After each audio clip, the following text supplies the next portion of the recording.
লাল ফুলের আশায় পুরুলিয়া সফর না পেয়ে আঁকে পর্যটকদের, তবু আনন্দে মাখামাখি পাহাড়ি হোলি। হোলি উপলক্ষে অন্যান্য বছরের মতো এবছরও রাজ্য ভিন রাজ্য থেকে বহু পর্যটক ভিড় জমিয়েছিলেন অযোধ্যা পাহাড়ে। বসন্ত মানেই পুরুলিয়ার লাল পলাশে মোড়া প্রকৃতি।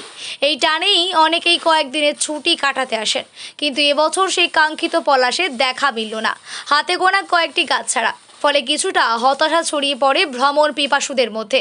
নর্থ বেঙ্গল থেকে আসা মানসী ঘোষ ও জয়শ্রী চক্রবর্তী এবং বর্ধমানের পায়েল দত্ত ও শিবপ্রসাদ হালদার জানান, এই সময় পলাশ দেখার আশাতেই পুরুলিয়া আসা, সেটা না পেয়েই খানিকটা খারাপ লাগছে।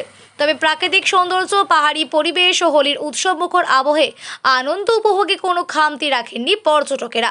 পলাশ না ফুটলেও অযোধ্যা পাহাড়ের বসন্তে উৎসবের রং ছড়িয়ে পড়েছে।